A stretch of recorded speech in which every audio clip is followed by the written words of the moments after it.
దేవుని స్తోత్రం మీ అందరికీ నా వందనాలు. దేవుడు గత ఆదివారం నుంచి ఈ ఆదివారం వరకు దేవుడు కాచిపడిన దేవుడు స్తోత్రం చెప్తాం. హల్లెలూయా.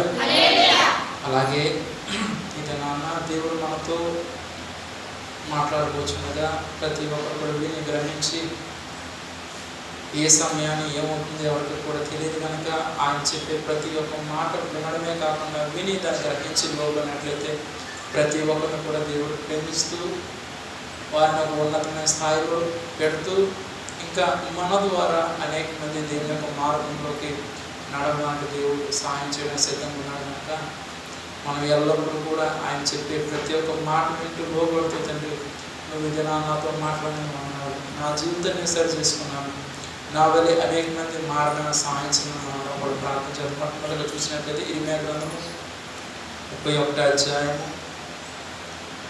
9వ వచనం చూద్దాం. 31వ అధ్యాయం 9వ వచనం. వారు ఏడ్చుచూ వచ్చేదురు, వారు నన్ను ప్రార్థించుండగా నేను వారిని నడిపించదును.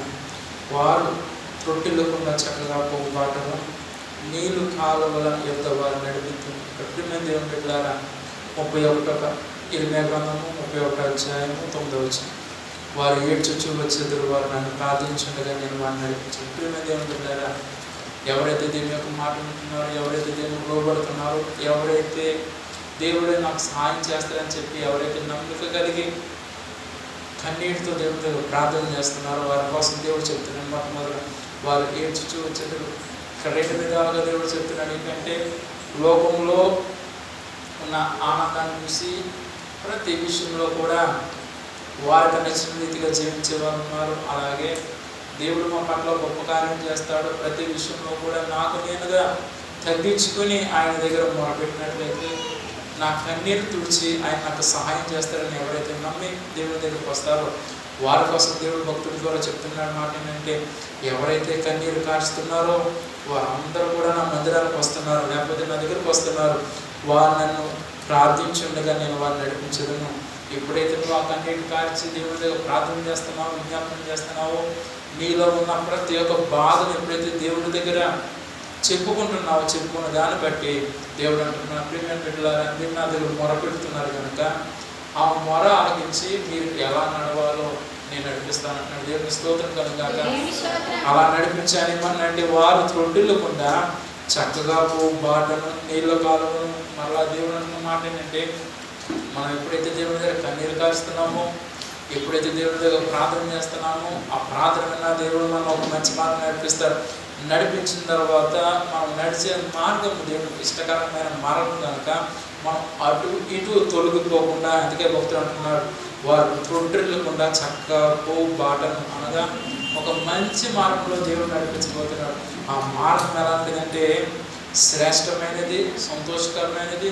దుఃఖం అనేది వచ్చినప్పుడు కూడా ఆ దుఃఖం నుంచి ఎలా బయటపడాలో దేవుడు మనకు నేర్పిస్తున్నాడు. దేవుని స్తోత్రం కనుక నేర్పిస్తూ ఆ మార్గంలో మనము నడుస్తున్నాం. నడిచిన తర్వాత ఏమన్నంటే నీళ్ళ కాలువల యొద్ద వారిని నడిపించును. ఇశ్రాయేలునకు నేను తండ్రిని కాన, ఎఫ్రాయిము నా జ్యేష్ఠ కుమారుడి కాడ. అందుకే దేవుడు అన్న భక్తుల ద్వారా వారు నడిచే మార్గం శ్రేష్టమైన మార్గం నేను నడిపిస్తాను. నడిపించిన తర్వాత వారికి ద్రాహము అనగా నీళ్ళు అనే మాట వారి నోటట రాకుండా ప్రతి నిమిషం కూడా నీళ్ళు కాలు ఏదో అని నడిపించదును. మనం ఎక్కడికైనా ప్రయాణం చేస్తున్నప్పుడు, బయటికి వెళ్ళినప్పుడు ఎలాగైతే మంచినీళ్ళు బాటలు పట్టుకుంటామో, ఆ దాహం తీరే వరకు ఎలాగైతే తాగుతామో, ఇక్కడ ఆత్మీయ అర్థం ఏంటంటే మనం ఎప్పుడైతే దేవుని యొక్క మాట వింటున్నామో, దేవునికి లోపడుతున్నామో, మనకి ఏదైనా కష్టము అనేది రాకముందే దేవుడు ఏం చేస్తున్నాడు, మన మార్గాన్ని సరిచేసి ప్రతి నిమిషం కూడా ఇక్కడ అంటున్న నీళ్లు కాలువ యొద్ద వారిని నడిపించును, శ్రేష్టమైన జీవితం ఇస్తాను, శ్రేష్టమైన మార్గంలో నడిపిస్తాను. అంత మటుకు కాకుండా వారి జీవితంలో ఏదైతే వారికి కావాల్సిన ఉన్నదో ప్రతిదీ కూడా ఒక నీరు ఎలాగైతే శ్రేష్టంగా ఉంటుందో అది ఆగకుండా ఎలాగైతే ప్రవహిస్తుందో వారి జీవితాలు కూడా ఎప్పుడూ కూడా సంతోషంతో, ఆనందంతో అనేక మంది వారిని చూసేలాగా, అనేక మంది వారు చూసి నేర్చుకునేలాగా దేవుడు చేస్తా ఉంటాడు. దేవుని స్తోత్రం కలగా ఇదంతా ఎప్పుడు జరుగుతుందంటే కన్నీరు కారుస్తూ ఎవరైతే దేవుని యొక్క మందిరం వైపు చూస్తారో, ఎవరైతే దేవుని యొక్క పాదాల పట్టుకుని ఏడుస్తారో వారిని దేవుడు దీవించడమే కాకుండా వారు నడిచే మార్గము మంచి మార్గం ఇస్తున్నాడు. అలాగే ఆ మార్గంలోనే వారిని విడిచిపెట్టడం కాకుండా అటు ఇటు తొలగిపోకుండా దేవుడు చూస్తున్నాడు. మూడవదిగా చూసినట్లయితే వారు నడిచే మార్గంలో వారికి ఇబ్బంది అనేది లేకుండా బాబు అలా ఉన్నాయి, ఇబ్బంది అనేది లేకుండా ప్రతి నిమిషం కూడా వారికి సహకారంగా దేవుడు ఉండే అని ఏమన్నంటే ఇజ్రాయేలుకి నేను తండ్రి కానా, ఎఫ్రాయిము నా జ్యేష్ఠ కుమారుడు కానా అంటే ఇక్కడ దేవుడు అంటున్నాడు. ఆయన ఎవరి కోసమే మాటలు చెప్తలేదు, కానీ ఇజ్రాయేల్ ప్రజలనుక మనము ఎఫ్రాయిము నా జ్యేష్ఠ కుమారుడు కాదా, ఎవరైతే దేవుని యొక్క మాట వింటున్నారో, ఎవరైతే దేవుడు లోపడుతున్నారో వారందరూ కూడా నా బిడ్డలే కనుక, వారి మధ్యలో మీరున్నారు కనుక మీరు కూడా నా కుమారుడు చెప్తాను. దేవుని స్తోత్రం కనుక ఎప్పుడైతే మనం ఇలాగ నా దేవుని యొక్క మాట వింటూ దేవుడు లోపడుతున్నామో, దేవుని మనం విడిచిపెట్టకుండా ఎలాగో ఆయన ముందుకు తీసుకుపోతాడు. చూడండి, అదే ఆ జనుల పట్టణం వచ్చింది. వారు వచ్చి సీయోను కొండ మీద ఉత్సాహదని చేతులు యెహోవా చేయు ఉపకారం బట్టి, గోధుమ బట్టి, ద్రాక్షరసం బట్టి, తైలం బట్టి, గొర్రెలకు పశువులకు పిల్లలు బట్టి సహనముగా వచ్చేది. వారికి అన్నిటిని కృషింపక నీరు పారువలు. ఇక్కడ దేవుడు ఎంతో చక్కని మాటలు చెప్తాడు. ఎప్పుడైతే దేవుని యొక్క మార్గంలో నడుస్తున్నావో, ఎప్పుడైతే దేవుడు ఇదైతే కలిగి ఉంటున్నావో, ప్రతి నిమిషం కూడా నీలో కలిగే మంచి మాట అంటున్నాడు. వారు వచ్చి సీయోను కొండ మీద ఉత్సాహదని చేయదు. ఎక్కడైతే దేవుని మందిరం ఉంటుందో ఆ మందిరంలో వాళ్ళు ఎల్లప్పుడూ కూడా దేవుడు వారి పట్ల చేసిన కార్యాలను మర్చిపోకుండా సంతోషంతో అనేక మంది ప్రజల మధ్యన నా దేవుడు నా పట్ల ఉపకారం చేశారని చెప్పి వారుగా దేవుడు చేస్తున్నాడు. దేవుని స్తోత్రం కనుక చేసిన తర్వాత దేవుడు అంటున్నాడు, యెహోవా చేయు ఉపకారం బట్టి. మొట్టమొదటిగా అంటున్నాడు, ఎప్పుడైతే నువ్వు దేవుని దగ్గర దీవుని పొందుతున్నావో, ఆశీర్వాదం పొందుతున్నావో, ఆశీర్వాదము నీ మధ్యలో ఉండకుండా అనేక మందికి చెప్పేవారిలాగా మరలా దేవుడు అంటున్నాడు, ఆశీర్వాదం పొంది ఉన్నాం. ఆ కాలంలో భోజనం చేసేవారు, మాంసం తినేవారు, మరలా వారు వారికి ముఖ్యమైనది ఏంటంటే ఈ దినాన మనం మంచినీళ్ళు ఆగేది తాగుతున్నామో, ఆ కాలంలో వారు ద్రాక్షారసం ఎక్కువ తాగేవారు. అందుచేతనే దేవుడు వారి కోసం ఏం చెప్తున్నాడంటే గోధుమలు బట్టి, ద్రాక్షారసం బట్టి, తైలం బట్టి, మొట్టమొదటి గోధుమలు వారు ఆహారం ఏదైతే ఆ కాలంలో ఎక్కువ రొట్టెలు తినేవారులా ఉంది, ఆ రొట్టెలకి ఇబ్బంది లేకుండా దేవుడు గోధుమ ఇచ్చాడు. అలాగే వారు త్రాగడానికి ద్రాక్షారసం ఇచ్చున్నాడు. మరలా ద్రాక్షారసము బట్టి, తైలమును బట్టి, తైలం అనగా మనం తలకు రాచుకునే నూనె మనం ఎలాగైతే వాడుకుంటున్నామో ఆ కాలము కూడా ఆ మూడు విషయాల్లో కూడా దేవుడు వారికి లోటు లేకుండా చేస్తున్నాడు. దేవుని స్తోత్రం కనుక చేసి ఆయన ఏమన్నా అంటే మరలా మనుషులకి గోధుమలు ఇచ్చాడు, ద్రాక్షారసం ఇచ్చాడు, తైలము అనగా వారు ప్రతిదినము కూడా తలకు రాసుకొని నూనె ఇచ్చున్నాడు. అంత మట్టుకే వారిని విడిచిపెట్టకుండా వారు కావాల్సింది ఏంటి, గొర్రెలకును పశువులకు పుట్టు పిల్లలను బట్టి సహనంగా వచ్చేది. దానికి అర్థం ఏంటి, మొట్టమొదటి వారు దేవుడు దీవించాడు, తర్వాత వారికి ఉన్న గొర్రెలను దేవుడు దీవించున్నాడు, పశువులు ఇచ్చున్నాడు. ఆ పశువులతో పాటు వాటికి ఇస్తున్న అవి కంటున్న పిల్లలను బట్టి కూడా అవి శ్రేష్టంగా ఉన్నాయి, సంతోషంగా ఉన్నాయని చెప్పి ఆనందంతో సంతోషంతో సహనం అనేది కోల్పోకుండా వారి దేవుని మందిరానికి వస్తారు. మొట్టమొదటి దేవుడు ఏం చేస్తున్నాడు, వారి ప్రార్థన విన్నాడు, వారికి కావాల్సిన సాయం చేస్తున్నాడు. వారితోనే పాటు వస్తున్న గొర్రెలకి పశువులకి దేవుడు దీవించున్నాడు. అవితో పాటు వారు ఏం చేస్తున్నాడు, వారికి ఇచ్చిన బిడ్డలు అనగా గొర్రెలు పుట్టిన చిన్న బిడ్డలు, అలాగే పశువులు పుట్టిన బిడ్డలని దేవుడు ఏం చేస్తున్నాడు, ఏ యొక్క దిగులు రాకుండా సంతోషంతో ఆనందంతో వారు దేవుని యొక్క మందిరానికి వచ్చి ఎంతగానో స్తుతించారు. స్తుతించిన తర్వాత ఏం చేస్తున్నారు, వారు ఎన్నటికీ కృషింపక నీరు పారు తోట వల్ల ఉన్నారు. ఈ దినాన్న ఎవరైనా అనారోగ్యంతో ఉన్న వారిని చూసినట్లయితే వారు ముఖం చిక్కుపోయి డాక్టర్ దగ్గరికి వెళ్తేనే కానీ, మందులు వేసుకుంటేనే కానీ వారి హృదయంలో కావచ్చు, వారి శరీరంలో మార్పు ఎలాగైతే రాదో అలాంటి స్థితి ఉన్న వారిని దేవుడు ఏం చేస్తున్నాడంటే వారి ముఖం యొక్క కవలికలు ఎప్పుడు కూడా క్షీణించిపోకుండా ఎల్లప్పుడూ కూడా ఇక్కడ ఏమన్నా నీరు పారు తోటలో అనగా ఎక్కడో కొండల నుంచి వచ్చే నీరు ఎలాగైతే అక్కడ ఉన్న దగ్గరలో ఉన్న మొక్కలకి చెట్టులకి నీళ్ళు ఎలాగైతే ప్రవహించినప్పుడు ఎలాగైతే చిగురిస్తూ ఎలాగైతే జీవం కలిగి ఎలాగైతే ఎదుగుతాయో మన జీవితకాలం అంతా కూడా దేవుడు మొదటి వాక్యంలో 9వ వాక్యంలో అలాగే చెప్పాడు. 12వ వాక్యం కూడా ఏమని చెప్పాడంటే, నీరు పారు తోట వలె మిమ్మల్ని ఎప్పుడు కూడా ఉంచుతా అన్నాడు, ఒక మంచి మార్గం నడిపిస్తా అన్నాడు. ఆ మార్గంలో నడిపించినప్పుడు దేవుడు ఏం చేస్తున్నారు, మనం ఏదైనా ఇబ్బంది పడతామని చెప్పి ఏం చేస్తున్నాడు, నీళ్లు కాదు చిన్న ఒక మంచి మార్గంలో నడిపించున్నాడు. అలా ఈ దినాన్ని ఏం చేస్తున్నాడు, మళ్ళీ 12వ వచనం దగ్గరికి వచ్చినప్పుడు మనల్ని దేవుడు దీవించున్నాడు, ఆశ్రయించున్నాడు, మన పశువుల్ని గొర్రెల్ని దీవించున్నాడు. అక్కడితో మనం ఆపేసి మీకున్నది చాలు కదని దేవుడు విడిచిపెట్టలేదు. కానీ నీ మోక కవలిక ఎప్పుడు కూడా కృషించుకోకుండా ఆనందంతో సంతోషంతో ఆయన యొక్క వెలుగు ద్వారా, ఆయన యొక్క ఆశీర్వాదం ద్వారా, ఆయన యొక్క రక్షణ మార్గంలో మనం ఎప్పుడు కూడా ఉండడానికి ఎల్లప్పుడూ కూడా ఒక నీరు పారిన వలె, నీరు ఎలాగైతే కొండల మధ్య నుంచి పారుతుందో అలాగే దేవుని దీవెన మనకి ఇప్పుడు కూడా తోడుకుంటుంది. దేవుని స్తోత్రకరంగా తోడుకున్న తర్వాత మనం అనుకోవచ్చు, నాకు ఈ కష్టం వచ్చింది, బాధ వచ్చింది, ఈ కష్టం నుంచి కూడా దేవుడు బయటకు తీసుకొస్తారు లేదని మనం అనుకోవచ్చు. అందుకే దేవుడు అన్న 13వ వచనం, వారికి దుఃఖమునకు ప్రతిగా సంతోషం ఇచ్చి వారిని ఆదరించేదను, విచారం కొట్టివేసి నేను వారికి ఆనందము కలుగజేయడం కనుక కన్యకులను యవ్వనులను వృద్ధులను కూడి న్యాల్చిన ముందు సంతోషించదు. అందుకే దేవుడు అంటున్నాడు, ఈ వాక్యం వింటున్న ప్రతి ఒక్కరితో కూడా దేవుడు చెప్పే మాట ఏంటంటే, దేవా ఆ కాలంలో వారు దీవించున్నావు, వారికి ప్రతి నిమిషం కూడా నువ్వు తోడుకున్నావు. ఈ దినాన నేను కష్టంతో ఉన్నాను, బాధతున్నాను, నాకు ఎవరు తోడు ఉంటారు నాయన అని చెప్పి మనం కన్నీటితో దేవుడి దగ్గర అడుగుతున్నావేమో. దినాన అడుగుతున్నాను నీకు దేవుడు అంటున్నాడు, వారు దుఃఖము ప్రతిగా సంతోషం ఇచ్చున్నారు. ఆ కాలంలో వారు దేవుడి దగ్గర ప్రార్థన చేయగా ఆ ప్రార్థన నా దేవుడు ఏం చేస్తున్నాడు, వారిలో ఉన్న దుఃఖం తీసివేసి సంతోషం ఇచ్చున్నాడు. ఈ దినాన మీతో కూడా దేవుడు చెప్పే మాట ఏంటంటే, నువ్వు కన్నీరు కారుస్తూ దేవుని మధ్యలో రావచ్చు, వచ్చిన నీతో దేవుడు అంటున్నాడు, నా బిడ్డలారా దుఃఖపడదు, వేదన పడద్దు. ఆ దినాన నేను వారిని ఎలాగైతే దీవించున్నానో, ఆశీర్వదించున్నానో, వారిలో దుఃఖమంతా కూడా తీసివేసి ఎలాగైతే నేను సంతోషం ఇచ్చున్నానో మీ జీవితంలో మీ కుటుంబంలో కూడా ఇస్తాను. ఇచ్చి ఆయన ఏమంటున్నాడంటే, విచారం కొట్టివేసి నేను వారికి ఆనందం కలుగు చేసేది. విచారం అనగా నిన్నటి వరకు కూడా నువ్వు దుఃఖంతో ఉన్నావేమో, అయ్యో నేను అప్పులు బాధతున్నాను, లేకపోతే అనారోగ్య సమస్యతో ఉన్నాను, లేకపోతే ఈ దిగులుతో ఉన్నానని చెప్పి నువ్వు ఉన్నావేమో. కానీ దేవుడు ఏమంటున్నాడు, ఆ విచారం అంతా కూడా తీసివేసి నేను వారికి ఆనందం కలుగు చేతును కనుక కన్యకులను యవ్వనులను వృద్ధులను కూడి న్యాచ్యమని సంతోషించుదురు.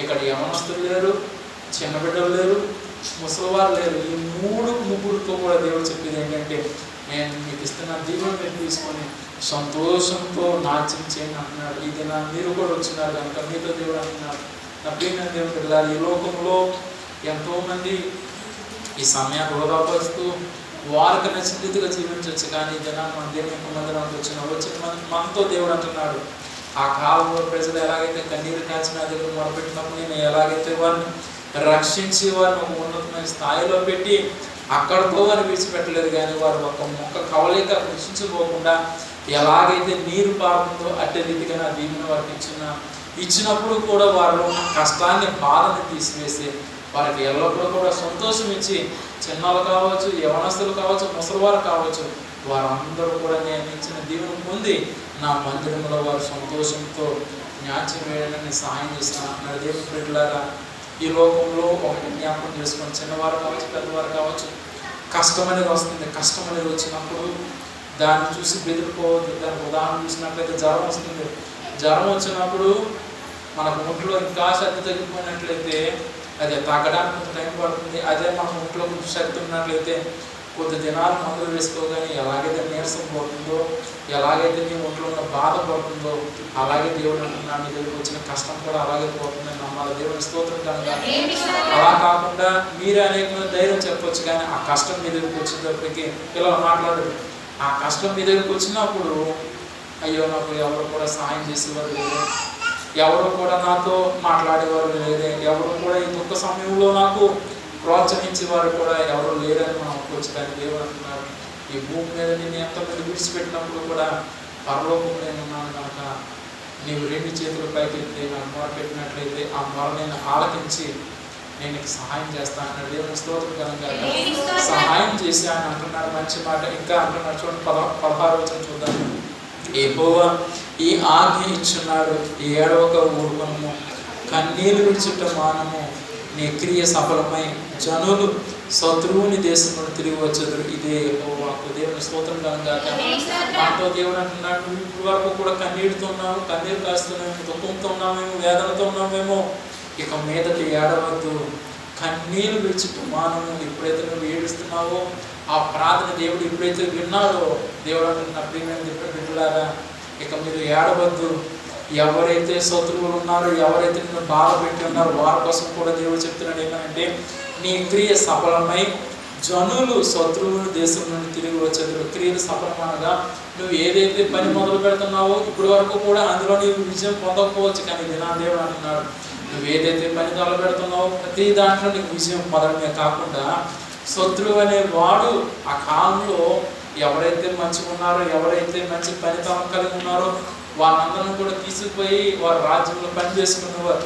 అలాంటి వారిని విడిచిపించి ఎలాగైతే మరలా మొదట వారు ఎంతైతే సంతోషంతో ఉన్నారో, దుఃఖం లేకుండా వారిని ఎలాగైతే కాపాడున్నాను, మీతో కూడా దేవుడు అదే చెప్తున్నాడు. నువ్వు దుఃఖంతో ఉన్నావేమో, బాధతో ఉన్నావేమో, కన్నీరు కారుస్తున్నావేమో, ఇక మీదట కన్నీరు కార్చొద్దు, నా దేవుడు నీకు తోడునని దేవుడు చెప్తాడు. దేవుని స్తోత్రం కలుగును.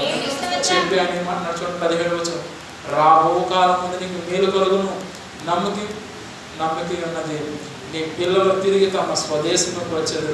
ఇదే యెహోవా. ప్రేమ దేవుడు పెట్టారు. మళ్ళా దేవుడు చెప్తున్నాడు, ఈ దినం నేను దీవించున్నాడు, ఆశీర్వదించున్నాడు. ఈ రోజు మటుకే కాదు కానీ రాబో దినాల కోసం కూడా దేవుడు చెప్తున్నాడు. ఏమని? రాబో కాలం ముందు నీకు మేలు కలుగునని నమ్మక ఉన్నది. నువ్వు ఎప్పుడైతే దేవుని దగ్గర ప్రార్థన చేస్తున్నావు, ఎప్పుడైతే దేవుడు లోపడుతున్నావో, దేవుడు చెప్పే ప్రతి మాటకు కూడా నా దేవుడే నాకు సహాయం చేస్తానని చెప్పి నువ్వు ఎప్పుడైతే నమ్ముతున్న నిన్ను ఈ రోజు మట్టుకు దేవుడు విడిచిపెట్టట్లేదు, కానీ రాబోయే దినాల్లో నీ పట్ల అనేక కార్యాలు దేవుడు సిద్ధపరుచున్నాడని దేవుడు చెప్తున్నాడు. దేవుడిని స్తోత్రం కలుగుగాక. మొదట కూర్చున్న వ్యక్తులు మొదలుపెట్టి చివరి వరకు కూడా దేవుడు అంటున్నాడు ఏంటంటే, ఆ కాలంలో వారు ఎలాగైతే నా దగ్గర మొరపెట్టి ఉన్నారో అలాగే మీరు కూడా నా దగ్గర మొరపెడుతున్నారు కనుక ఆ మొర ఆలకించిన నేను కదా దేవుడు అంటున్నాడు, మీకు రావాల్సిన ప్రతి దేవున ఈ రోజుతో ఆగిపోదు, కానీ రాబోయే దినాల్లో మీరు ఇంకా ఉన్న పరిస్థితిలో తీసుకుపోతానని దేవుడు చెప్తున్నాడు. దేవుని స్తోత్రం కలుగుగాక. తీసుకుపోయి మరలా ఇక్కడ దేవుడు ఏమంటున్నాడు, నీ పిల్లలు తిరిగి తమ స్వదేశంకు వచ్చేందుకు. స్వదేశానికి రావడం అనగా ఆ కాలంలో వారికి ఏ కష్టం వచ్చిందో, ఏ బాధ వచ్చిందో, తల్లిదండ్రులు ఆ ప్రదేశం ఉండిపోయి ఉన్నారు, ఆ బాధ మీరు భరించలేరని చెప్పి చిన్న బిడ్డను వేరే ప్రాంతం పంపించవచ్చు, కానీ మరలా దేవుడు వారికి సహాయం చేసి వారిని దర్శించినప్పుడు ఎంత దూరం అయితే బిడ్డలు వెళ్ళిపోయి ఉన్నారో మరలా తిరిగి రావడం సాయం చేసామన్న 18వ వచనం కూడా చూద్దాం. నీవు నన్ను శిక్షించితివి, కాడికి అలవాటు కానీ కోడి దెబ్బలకు లోబడినట్లుగా నేను శిక్షకు లోబడుచున్నాను. నీవు నా దేవుడు ఉన్నావు, నీవు నా మనసును త్రిప్పిని ఎడల నేను తిరుగుతును అని ఎఫ్రాయిము అంగలార్చుండగా నేను ఇప్పుడే నిలుచున్నాను. ఇక్కడ దేవుడు చెప్తున్న భక్తుల ద్వారా ఎప్పుడైతే కష్టం వచ్చిందో, ఎప్పుడైతే బాధ వచ్చిందో, ఆ బాధలో ఉన్నప్పుడు నేను పడుతున్న బాధ నా దేవుడు చూస్తున్నాడు. ఆ చూసిన దేవుడు నా మీద ఎంతైతే బరువైన కాడు ఉందో ప్రతిదీ కూడా దేవుడు తీసివేసి నేను పడిన దెబ్బలు, అంటే మరలా చదువుతున్న, నీవు నన్ను శిక్షించితివి. ఎందుకు దేవుడు శిక్షించినాడంటే ఆ కాలంలో దేవుని యొక్క మాటలు విని కూడా వారు దూరం అయిపోయి ఉండొచ్చు, కానీ వారితో దేవుడు అంటున్నాడు, నా బిడ్డలారా నువ్వు నా మాటలు విన్నావు, నేను ఏదైతే చెప్తున్నానో దానికి నువ్వు లోబడి ఉన్నావు కనుక నేను విడిచిపెట్టను, నేను కాపాడుతాను. అందుకే అంటున్నాను, కాడికి అలవాటు కానీ కోడి దెబ్బలకు లోబడినట్లుగా, అనగా ఎవరైతే బరువైన కాడిని మోస్తున్నారో అలాంటి బాధకరమైన బాధని ఇప్పుడు కూడా మోయలేదు, అయినప్పుడు కూడా అలాంటి బాధను నాకు రుచి చూపించి నా దేవుడే గొప్పవాడు, ఈ లోకం గొప్ప కాదని ఇలాగ చేస్తున్నాను ఆయన అని చెప్పి అక్కడ భక్తులు చెప్తున్నాడు. దేవుని స్తోత్రం కలుగాక. చెప్పి ఏమంటున్నాడు, నీవు నా మనసును త్రిప్పినల్లా నేను తిరుగుదును అని ఎఫ్రాయిము అంగలాడుచుండగా నేను ఇప్పుడే ఉంచున్నాను. అక్కడ భక్తులు అంటున్నాడు, తండ్రి నేను ఇంత కన్నీరు కారుస్తున్నాను, ఇంత బాధపడుతున్నాను, దయచేసి నీవు నా వైపు తిరిగినాయన, నేను ఎంతో దిగులుకున్నా, ఒక్కసారి నా మనసుని పరిశీలించి నేను ఏదైనా తప్పు చేసినట్లయితే, ఏదైనా పొరపాటు చేసినట్లయితే ఆ పొరపాటు నుంచి నన్ను త్రిప్పివేసి నీ వైపు తిరగడం నాకు సహాయం చేయమని చెప్పి ఎప్పుడైతే దేవుడి దగ్గర భక్తుడు ప్రార్థన చేస్తున్నాడో, ఆ భక్తుడు ప్రార్థన చేసిన ప్రార్థన దేవుని విని నా కుమారుని దగ్గర మొర పుట్టినాడు కనుక ఆ మొర ఆలకించిన అమ్మ అక్కడ అలా దేవుడు ఏమంటున్నాడండి, ఎప్పుడైతే నీవు అమ్మ వీడియో అన్నాడు అలా ఎప్పుడైతే నీవు దేవుని దగ్గర ప్రార్థన చేస్తున్నావో, ఎప్పుడైతే నువ్వు దేవుని దగ్గర కన్నీరు కాస్తున్నావో, ఆ కన్నీరుని కాల్చిన దాన్ని బట్టి దేవుడు అంటున్నాడు, దిగులు పడకు, భయపడకు, ప్రతి విషయంలో కూడా నేను నీకు తోడుకున్నానని చెప్పి ఆయన అంటున్నాడు.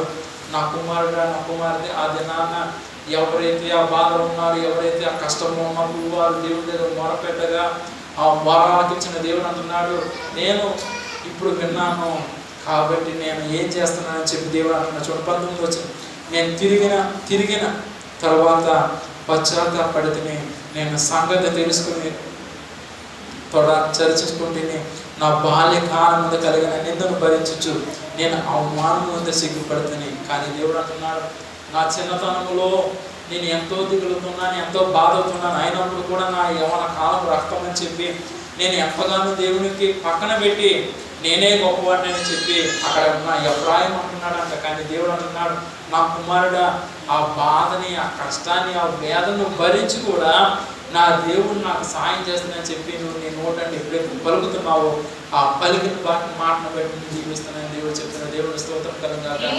ఇది నా దేవుడు అంటున్నాడు, కష్టకాలంలో ఉన్నప్పుడు దేవుడు నిన్ను ధైర్యపరిచి, దిగుల్లో ఉన్నప్పుడు, బాధలో ఉన్నప్పుడు దేవుడు నిన్ను ఎలాగే విడుదల చేస్తున్నాడో ఆ కాలంలో భక్తులను కూడా దేవుడు అలాగే విడుదల చేస్తున్నాడు. విడుదల చేయడమే కాకుండా దేవుడు అంటున్నాడు, నా ప్రియమైన దేవుని బిడ్డలారా, నువ్వు బాధతో ఉన్నావేమో, దిగులుతో ఉన్నావేమో, కష్టంలో ఉన్నావేమో, ఇంకా చివరికి ఆ కష్ట కాలంలోంచి నువ్వు బయటకు రాని స్థితిలో ఉన్నావేమో. కానీ ఇది నా పరిశుద్ధాత్మ దేవుడు అంటున్నాడు, నువ్వు ఎంతైతే బాధపడుతున్నావు, నీకు నాకు అడ్డు ఒక మేఘమే అడ్డు, భూమి మీద నువ్వు ఉన్నావు, పరలోకరాజు నేను ఉన్నాను అని దేవుడు చెబుతాను అంటున్నాడు. దిగులు పడకు, భయపడకు, నేను నీకు ఏదైతే బోధిస్తున్నానో అది నువ్వు చెవుతో విని విడిచిపెట్టదు, కానీ నీ హృదయంతో దాచుకుని ఎల్లప్పుడూ కూడా నువ్వు నాకు మొరపెట్టినట్లయితే ఆ కాలంలో ఉన్న భక్తులకి ఎలాగైతే నేను సహాయం చేస్తున్నానో అదే సహాయం నీకు చేస్తాను. దేవుని స్తోత్రం కలుగాక. ఆ సహాయం చేయడమే కాకుండా మరలా దేవుడు చెప్పే మాట ఏంటంటే 20 వచనంలో కూడా అంటున్నాడు, ఈ ఎఫ్రాయిమును ఇష్టమైన కుమారుడా, నాకు ముద్దు బిడ్డ, నేను అతనికి విరోధంగా మాట్లాడినప్పుడల్లా అతని జ్ఞాపకం నన్ను వీడుకున్నది, అతను కూర్చి నా కడుపులో చాలా వేదన కలిగినది, తప్పక నేను అతను కరుణించను. ఇదే యెహోవా వాక్కు.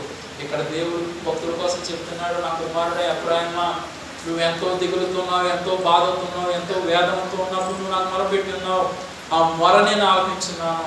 ఆ మొర ఆలకించడమే కాకుండా నువ్వు పడిన ప్రతి బాధని చూస్తున్నాను.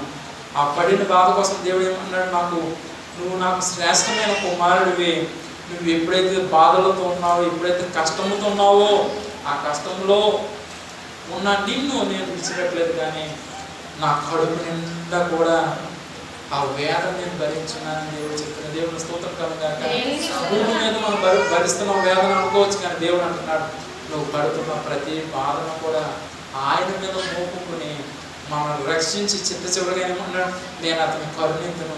ఇదే యెహోవాకు. అలాగే దినాన దేవుని యొక్క ప్రజలుగా ఉన్నారు కనుక మీతో కూడా దేవుడు అంటున్నాడు, దిగులు పడదు, భయపడదు. ఆ దినాన భక్తుడు దేవుని దగ్గర ఎంతైతే ప్రార్థన చేస్తున్నాడు అదే ప్రార్థన మనం కూడా చేసినట్లయితే, ఎఫ్రాయిమా, నా జ్యేష్ఠ కుమారుడా, నువ్వు నా ప్రియమైన బిడ్డగా నేను ఎలాగైతే నేను స్వీకరించున్నాను అలాగే మనం అందరం కూడా స్వీకరించమే కాకుండా దేవుడు అంటున్న ఒకటే మాట దేవుడు చెప్తున్నాడు, ఈ భూమి ఎలాంటిదంటే మనం ఆనందం వచ్చినప్పుడు భూమి చూస్తుంది, దుఃఖం వచ్చినప్పుడు కూడా ఈ భూమి చూస్తుంది. కానీ ఈ భూమి మీద ఉన్న మనుషులు కూడా మనం చూడొచ్చు. కానీ దేవుడు అంటున్నాడు, నీ కష్టకాలంలో ఉన్నప్పుడు నీ బంధువులు, స్నేహితులు విడిచిపెట్టవచ్చేమో, కానీ నేను నేను విడిచిపెట్టను కనుక నువ్వు ఎప్పుడైతే నా చేయి పట్టుకుని నడవడానికి నువ్వు సిద్ధంగా ఉన్నావో, ఎప్పుడైతే నీవు నా చేయి పట్టుకుని నడవడమే కాకుండా నేను చెప్పే ప్రతి మార్గంలో కూడా నువ్వు ఎప్పుడైతే నడుస్తున్నావో దేవుడు అంటున్నాడు, నా పిల్ల దేవుని బిడ్డ, మరలా దేవుడు జ్ఞాపకం చేస్తున్నాడు. ఈ వారంలో జరిగిన దాన్ని బట్టి మనం అందరం కూడా ఎంతో దుఃఖంతో ఉన్నాం, ఎంతో బాధతో ఉన్నాం. అలాగే చివరిగా వారి కుటుంబ సభ్యులు కూడా ఎంతో దుఃఖంతో ఉన్నారు. కానీ దినాన్ని దేవుడు అంటున్నాడు, నా బిడ్డలు ఎంతమంది దుఃఖంతో ఉన్నారు, మరలా వారి నోటి నిండా కూడా నేను సంతోషాన్ని ఇవ్వడానికి సిద్ధంగా ఉన్నాను. మరి ముఖ్యంగా దేవుడు అంటున్నాడు, ఈ లోకము ఎంతో భయంకరమైనది, ఆ భయంకరమైన ఊబులోంచి ఎప్పుడైతే నువ్వు బయటికి వచ్చి నాకు తిరుగుతావో, ఈ భూమి మీద ఉన్నంత కాలం కూడా నీకు శ్రేష్టమైన జీవితం దేవుడిస్తాను. దేవుని స్తోత్రం కలగాక. శ్రేష్టమైన జీవితం ఇవ్వడమే కాకుండా మరి ముఖ్యంగా దేవుడు అంటున్నాడు, నువ్వు ఇంకా వైద్యుడి దగ్గర వెళ్ళినప్పుడు అనేక మంది మందులు మిగులుతావు. అయినప్పుడు కూడా ఇది నా పరిశుద్ధాత్మ దేవుడు అంటున్నాడు, ఎవరైతే బాధపడుతున్నారో, ఎవరైతే దుఃఖంతున్నారో, ఎవరైతే అనారోగ్యంతున్నారో వారి కోసం దేవుడు చెప్తున్నాడు. నడినెత్తి మొదలు అది కాలు వరకు కూడా వైద్యుడు ఇచ్చిన మందులు వాడు. అయినప్పుడు కూడా నేను నిన్ను ముట్టి స్వస్థపరుస్తాను అంటాడు. దేవుని స్తోత్రం కనుక చేత ఈ మాట దేవుడు అంటున్నాడంటే, నువ్వు ఈ దినాన్న ప్రతి ఒక్కరు కూడా ఒక్కొక్క సంస్థ రావచ్చు, లేకపోతే దేవుడు ఇచ్చిన జీవనం తీసుకుని ఈ దినాన్ని నువ్వు సంతోషంగా రావచ్చు. కానీ దేవుడు అంటున్నాడు, సంతోషంగా ఉన్నవారిని దేవుడు మరి ఎక్కువగా సంతోషంగా దేవుడు తీసుకుపోతున్నాడు. మరలా అంటున్నాడు, నువ్వు దుఃఖంతో ఉన్నావు, వేదంతో ఉన్నావు, బాధతో ఉన్నావేమో, ఆ బాధ నుంచి దేవుడు విడుదల చేయడానికి దేవుడు సిద్ధంగా ఉన్నాడు. దేవుని స్తోత్రం కనుక ఎందుకు దేవుడు సిద్ధంగా ఉన్నాడంటే, మనం అటు ఇటు తొలగిపోయినప్పుడు కూడా చివరికి 20 వచనంలో దేవుడు అంటున్నాడు, నా కుమారుడా నువ్వు నాకు శ్రేష్టమైన పెట్టు కనుక నువ్వు బాధపడుతున్నప్పుడు నేను నిన్ను చూస్తున్నాను. ఆ బాధని నీవు ఎంతో గొప్పగా ఏడుస్తూ ఏడుస్తూ ఏడుస్తూ నాకు తిరిగి ఉన్నావు. అయినప్పుడు కూడా అంటున్నాడు, అతను గూర్చి నా కడుపులో చాలా వేదన ఉన్నది అంటున్నాడు దేవుడు.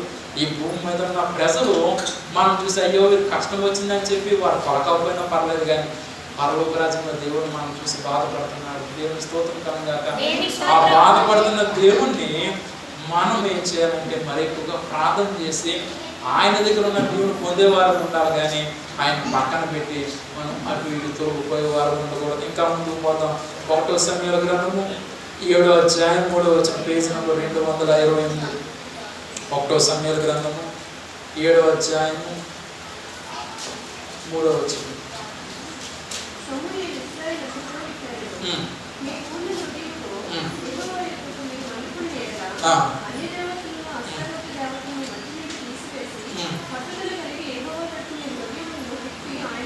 చాలండి. ఇక్కడ చూసినట్లయితే ఇప్పుడైతే మొదట మనం చూస్తున్నాం, ఎవరైతే దుఃఖంతున్నారో, ఎవరైతే బాధవుతున్నారో వారు దేవుని దగ్గర తిరిగి దేవుని దగ్గర ఎప్పుడైతే ప్రార్థన చేస్తారో ఆ ప్రార్థన దేవుడు వారిని విడిచిపెట్టకుండా వారిని చక్కనైన మార్గం నడిపిస్తా అన్నాడు.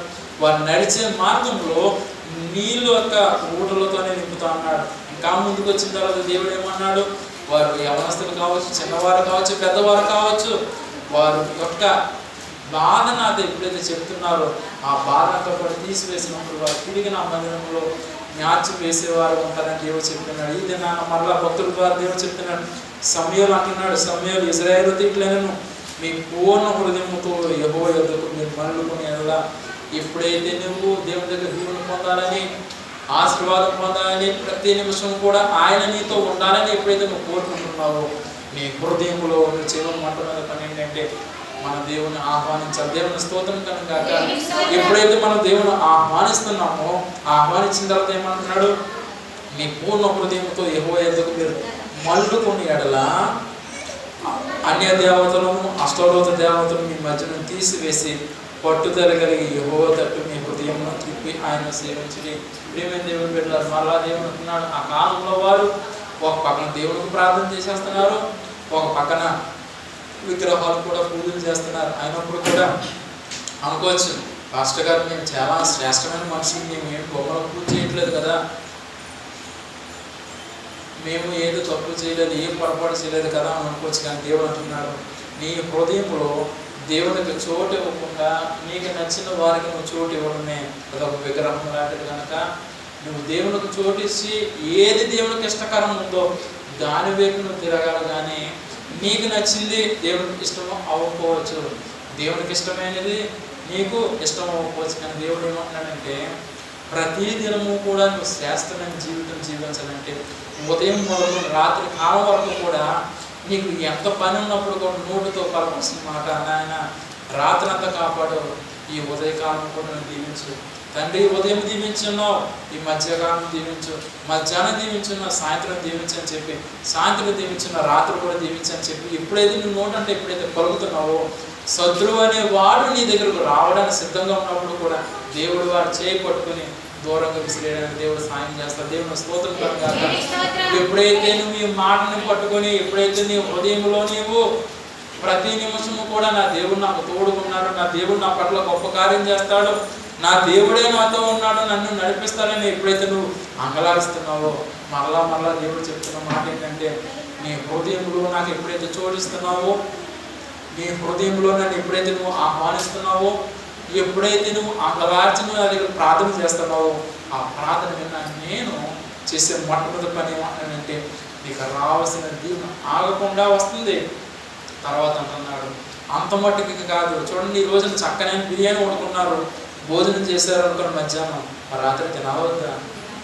ఎందుకు తినాలని, నాకు పొద్దున్న తినాలని సరిపోద్ది అనుకుంటాము. కానీ దేవుడు అంటున్నాడు నీవు ఈరోజు పొందిన దీవెన ఈ రోజు మటుకు కాదు, కానీ రాబోయే దినాలను కూడా నేను ఉన్నతమైన స్థితిలో పెడతాను. అక్కడ దేవుడి స్తోత్రం కలుగుగా. ఎందుకు దేవుడి మాట పదే పదే చెప్తున్నానంటే మన సంఘంలో ఉన్న ప్రతి ఒక్కరితో కూడా దేవుడు చెప్పిన మాట, మన చిన్న సంఘం అయినప్పుడు కూడా చిన్న వారం మొదలుకొని నేను ఉదయాన్న ప్రార్థన చేస్తున్నప్పుడు నేను దేవుడి దగ్గర ప్రార్థన చేస్తున్నాను ఏంటంటే పుట్టిన బిడ్డ మొదలుకొని చివరికి పెద్ద అయిన అబ్రహాం గారి వరకు కూడా ప్రతి ఒక్కరు కూడా చేసే మొట్టమొదటి మంచి పని ఏంటంటే దేవుడు నా కోసం ఏం చెప్తాడా, దేవుడు నా కోసం ఏం మాట్లాడతాడని చెప్పి ప్రతి ఒక్కరు కూడా విని గ్రహించడానికి ఎవరైతే సిద్ధంగా ఉన్నారో వారందరి కోసం నేను ఉదయం దేవుడి దగ్గర ప్రార్థన చేసినప్పుడు దేవుడు ఒకటే మాట చెప్పాను, నా కుమారుడా ప్రపంచం అంతా కూడా అల్లకొల్లోలం ఉంది, ఏ సమయాన్న ఎవడు ఏం చేస్తాడో నాకు తెలిసి మీకు తెలియదు కనుక దయచేసి మీ హృదయంలో నన్ను ఆహ్వానించి నాతో ఉన్నట్లయితే రాబోయే దినాల్లో ఏదైతే భయంకరమైన ఉగ్రత ఉందో ఆ ఉగ్రత నుంచి నేను విడిపించి మీరందరూ కూడా నాతో పాటు ఉన్నారని సహాయం చేస్తాను. దేవుని స్తోత్రం కలుగుగాక. ఎందుకు దేవుడు మనతో ఇంత గొప్పమైన మాటలు పలుకుతున్నాడంటే మనం అందరం కూడా చిన్నవారు కావచ్చు పెద్దవారు కావచ్చు, కానీ మొట్టమొదటి విషయం మనం జ్ఞాపకం ఉంచుకోవాలా, మనం అందరం కూడా ఆయన పాదాలు పట్టుకొని అడుగుతున్నాం కనుక దేవుడు కూడా ఏం చేస్తానంటే నా బిడ్డలు నా దగ్గరకు వస్తున్నారు, నన్ను అడుగుతున్నారు కనుక నేను వారికి సహాయం చేయకుండా మానను, నేను సహాయం చేస్తాననే మాట దేవుడి దినాన్ని దేవుడు చెప్తున్నాడు కనుక ఒకటే నీ పనిలో కావచ్చు, నీ చదువులో కావచ్చు, నీ గృహం విషయం కావచ్చు, ఏ విషయమైనప్పుడు కూడా పిల్లలు మాట్లాడదు, ఏ విషయమైనప్పుడు కూడా నా దేవుడు నాతో ఉన్నాడు, ఆయన నాకు సహాయం చేస్తాను నమ్మండి. ఎందుచేతనంటే ఏ రోజున ఏమవుతుందో ఎవరికీ కూడా తెలియదు. నడుస్తూనే ఉంటాడు, ప్రాణం పోయిందంటే అలా కింద పడిపోతారు, వాడికి ఏమవుతుందో వాడికి తెలియదు, పక్కన వాడు వచ్చి వాడు మోసుకుని పోవాలి. కానీ దేవుడు ఇదేనా అంటున్నాడు, అలాంటి భయంకరమైన స్థితి నీ దగ్గరకు వచ్చినప్పుడు కూడా నేను నీకు తోడుకున్నాను, నీకు సహాయం చేస్తాను. దేవుని స్తోత్రం కలుగాక. ఈ లోకంలో మరలా దేవుడు జ్ఞాపకం చేస్తున్న విషయం ఏంటంటే చిన్న బిడ్డలు పెద్దవారితో కూడా దేవుడు చెప్తున్నాడు, నీకు కష్టం వచ్చినా బాధ వచ్చినా మొట్టమొదటి సేవకులతో మీరు చెప్తున్నారు, దేవుడి దగ్గర మేము ప్రార్థన చేస్తాం, ఇంకా నీకు చెప్పలేని బాధ ఉన్నట్లయితే ఒకటే మాట దేవుడు చెప్తున్నాడు, ప్రతి ఒక్కరు కూడా ప్రాణం ఇచ్చిన దేవుడు, ఆ ప్రాణం తీసుకోవడానికి దేవుడికి ఎప్పుడు కూడా ఇష్టం లేదు. బలవంతంగా చనిపోదామన్నా, బలవంతంగా ఏదో అయిపోదామన్నప్పుడు కూడా దేవుడు చేసే మొట్టమొదటి పని ఏంటంటే ఇది నా సేవకుల ద్వారా పలుకుతున్న మాట ఏంటంటే భూమి మీద పుట్టడము ఎంతో భాగ్యము, అది నీ ఆయుష్ అయిపోయి చనిపోయినట్లయితే అది తిరిగి దేవుడి దగ్గర వెళ్ళిపోతావు. అలా కాకుండా చేతులారా మన యొక్క జీవితాన్ని మనం పాడు చేసుకుని ఇంకా ఏం చేయాలో అనే రీతిగా ఉన్నప్పుడు కూడా దేవుడు అంటున్నాడు, నా బిడ్డలారు ఇప్పటికైనా నువ్వు నా దగ్గరకు వచ్చున్నావు, ఇప్పటికైనా నువ్వు నా దగ్గరకు వచ్చి నా దగ్గర మొరపెడుతున్నావు కనుక ఆ మొర ఆలకించి నేను నీకు సహాయం చేయడానికి దేవుడు సిద్ధంగా ఉన్నాను అన్న దేవుని స్తోత్రం కనుక ఆ సహాయం చేసేవాడు మరలా చెప్పే మాట ఏంటంటే ఇప్పటికైనా నీ హృదయంలో ఏ బాధంలో ఏ కష్టం ఉందో నాతో చెప్పకపోయినా పర్లేదు, కానీ ఆ దేవదేవుని చెప్పండి, ఆయనే మనకు సహాయం చేస్తాడు, ఆయన మనకు తోడుకుంటాడు. మరలా ఎందుకే భక్తులు అంటున్నాడు, నీ పూర్ణ హృదయంతో ఎప్పుడైతే నువ్వు దేవుడి వైపు తిరుగుతున్నావో, ఎప్పుడైతే నువ్వు మంచి మనసు కలిగి ఆయనకి నీ హృదయంలో చోటిస్తావో,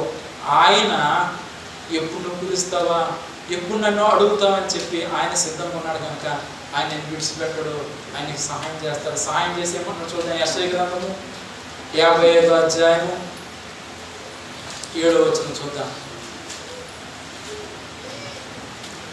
భక్తిహీనులు తమ మార్గము విడవలను, దుష్టులు తమ తలంపులు మానవలను, వారు ఎక్కువ తిరిగిన ఎల్ల ఆయన వారిని ఎంత జాగ్రత్త వారు మన దేవుని వైపు తిరిగిన ఎల్ల ఆయన బహుగా క్షమించు. ఎప్పుడైతే దేవుని దగ్గర ప్రార్థన చేస్తున్నావో ఆ ప్రార్థన విన్న దేవుడు అంటున్నాడు, ఈ లోకంలో ఎంతోమంది మనుషులు ఉన్నారు, వారికి నచ్చిన రీతిగా జీవిస్తున్నారు కనుక వారి యొక్క తలంపులు లాంటివి నీ హృదయంలో వచ్చినట్లయితే అవన్నీ కూడా పక్కన పెట్టేసి నువ్వు చేయవలసిన మొట్టమొదటి పని ఏంటి తెలుసా, భక్తిహీనులు ఈ భూమి మీద ఎలాగైతే వారు దేవుడికి నచ్చిన రీతిగా ఉండకుండా వారికి నచ్చిన రీతిగా తిరుగుతున్నారో వారి వల్ల మనం ఉండొద్దు. కానీ నా దేవా నువ్వు సహాయం చేయడానికి నా దగ్గరికి వచ్చున్నావు, నీవు నా చేయబట్టుకుని నడిపించడానికి వచ్చున్నావు. ఈ దినాన్ని నేను ఎంతో వేదనతున్నాను, ఎంతో బాధలుతున్నాను, ఎంతో కష్టంతో ఉన్నాను, నేను ఎదటి వారికి చెప్పుకునేంత దిగులుతో ఉన్నాను అని చెప్పి నువ్వు ఈ దినాన్ని దేవుడి మందిరంలో వచ్చిండొచ్చు. కానీ దేవుడు అంటున్నాడు, నువ్వు వచ్చిన నీవు ఖాళీగా వచ్చినావు, కానీ తిరిగి వెళ్ళేటప్పుడు దేవునితో వెళ్ళిపోతున్నావు. దేవుని స్తోత్రం కలుగాక. మరలా ఆయన అంటున్నాడు, వారు యెహోవా వైపు తిరిగిన నేను వారి ఎంత జాలి పడుతుంది. ఎప్పుడైతే నీవు దేవుని దగ్గర ప్రార్థన చేస్తున్నావో, ఎప్పుడైతే నువ్వు అంగలాస్తున్నావో, దేవుడు అంటున్నాడు, మనుషులు అనట్లేదు ఈ మాట, నీవు నా వైపు తిరిగి ఉన్నావు కనుక, నీవు నా మాటకు లోబడి ఉన్నావు కనుక, నీలో ఉన్న ప్రతి ఒక్క బాధ నుంచి నేను విడిచిపెట్టి నీ ఉన్న ప్రదేశంలోనే ఉన్నతమైన స్థితిలో దేవుడు తీసుకుపోతాను. దేవుని స్తోత్రం కనుక తీసుకెళ్ళడమే కాకుండా నీ పొందిన ఆశీర్వాదము అనేక మంది చూసి వీరు దేవుని బిడ్డలు కనుక వారి యొక్క ప్రార్థన దేవుడు ఆలోచించున్నారు, వారిని ఉన్నతమైన స్థితిలో పెట్టినారు. మనము కూడా వారి వల్లే ప్రార్థన చేసినట్లయితే మనలో కూడా దేవుడు దీవిస్తారు కదా అనే రీతిగా దేవుడు మనం ఉన్న ప్రదేశంలోనే దేవుడు మరలా దేవుడు చెప్తున్నాడు, ఉన్నతమైన స్థితిలో తీసుకువెళ్తా అంటున్నాడు. ఈ వాక్యం వచ్చిన దేవుడు అంటున్న మాట ఏంటంటే, ఇది నాన్న దేవుడు ప్రతి ఒక్కరితో కూడా చెప్పే మాట ఏంటంటే, నువ్వు దిగులుతో ఉన్నావు, బాధతో ఉన్నావు, ఎవరితోని కూడా చెప్పుకోలేని స్థితిలో ఉన్నావేమో, ఇది నా అంటున్నాడు దేవుడు.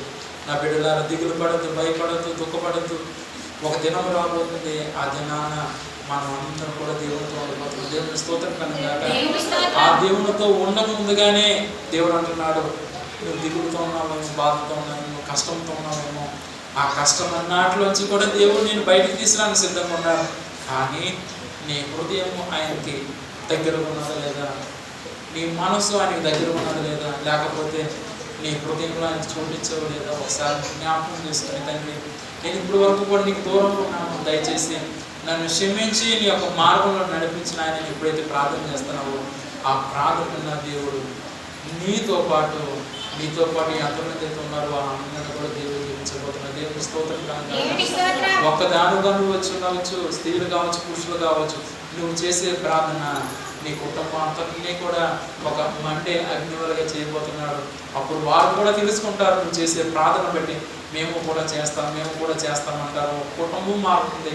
ఆ కుటుంబం మారినప్పుడు ఆ చుట్టుపక్కల ఉన్న వారు అందరూ కూడా చూసి ఏం చేస్తారు, వారు మారి ఉన్నారు కనుక మేము మారుతాం, మేము కూడా దేవుడు తిరుగుతాం అనే రీతిగా దేవుడు మేము మనందరం బహుగా దీవించాలా, ఆశీర్వించాలా.